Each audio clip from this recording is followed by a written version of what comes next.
Give you guys a quick demonstration of how my heating system works. So we got a fire going right now in here. Right now I am basically heating water inside the heat jacket of the boiler here. So there's about 160 gallons of water that is inside the boiler. And you might be able to hear just a slight trickle. And that's just a small amount of flow that the circulation pump is pumping continually. There's another pump inside the house that kicks on. So the water from the boiler goes into the ground inside those little hoses right there, which are insulated, and then they go under the ground, and then they go over to the house over there. From inside the house, they heat a couple of things. First, they heat the hot water in a heat exchanger for the hot water. Then they go to another heat exchanger inside the furnace. Last week, I actually, for the first time, just got some propane in the propane tank over there. So I'm now actually also burning propane. The reason for that is I really wanted to switch and see just how hot I can get the greenhouse in here, which I just finally got pretty much cleaned out. There's just a bunch of stuff in here from last season, and I am officially growing things for 2022, and pretty much everything I've actually started here today is actually really long-term seeds forever. This whole flat here is actually, all of this is apple seeds, and these little spots right there are pear. So I had a couple of pears. The rest of them were apples that I got from Meijer, just my local grocery store, and just as kind of an experiment to see how many apple trees I can get going. I think I had about, I don't know, 2 pears and maybe 18 or 20 apples. Maybe it was more like 10 or 12, but it was actually probably a few more, like 16, I'm guessing.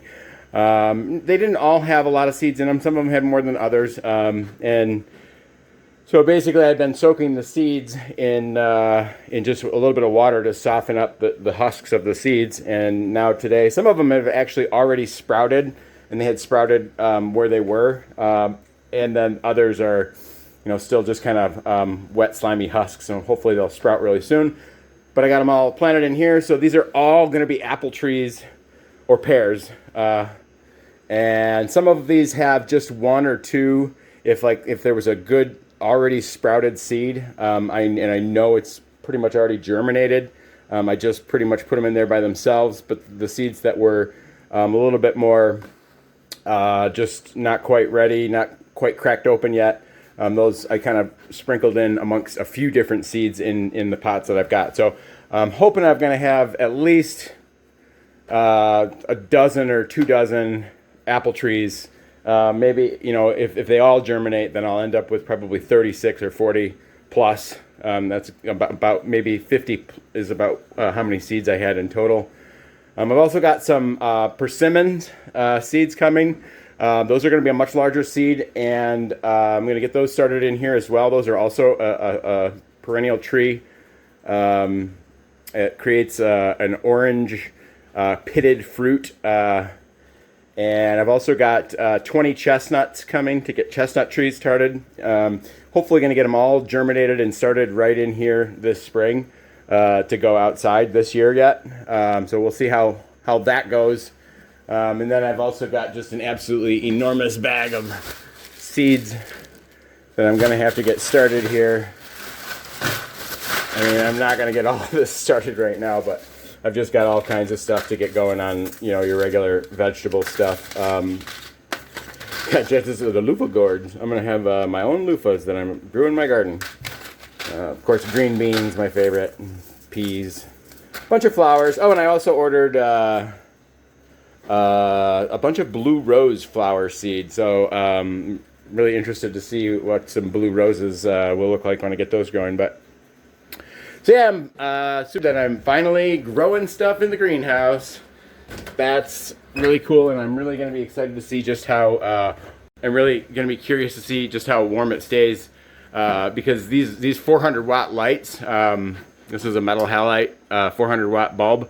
They put out a fair amount of heat, and so basically the water, as I was telling you, goes to the house, but it also then comes once it's done with the greenhouse. These are the hoses that are coming from the house and going to the greenhouse or going to the boiler. And then this is my heat exchanger, which is basically, I'm just using this fan. So it's got the hot water going in on the bottom and then the hot water going out on the top. And it runs all that hot water through this heat exchanger, which isn't super hot right now, but it is fairly warm to the touch.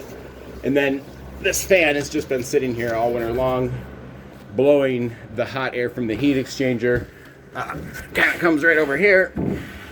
And down here it is really, really nice and warm because it's blowing all that warm air right this way. And then of course it stays right underneath my shelving here.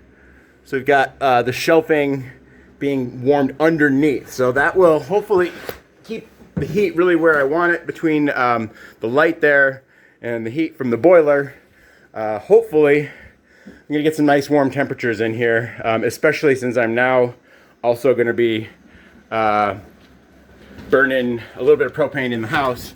So theoretically, I'm thinking that the propane in the house is actually gonna increase the temperature even more, because instead of heating my house with the outdoor boiler, I'm actually just gonna be adding to the heat inside the heat exchanger by blowing hot air from my furnace onto the heat exchanger, which is already gonna have hot water from the boiler here. So really curious to see how hot it's gonna get. I obviously don't want it to boil, but if I can keep that water temperature 160, 170 degrees, then the greenhouse is gonna stay really, really warm, since I'm not gonna be taking any BTUs or hot out of the water to heat my house. So it should be interesting to see how warm I can get it and how quick I can get things growing. I'll keep you posted.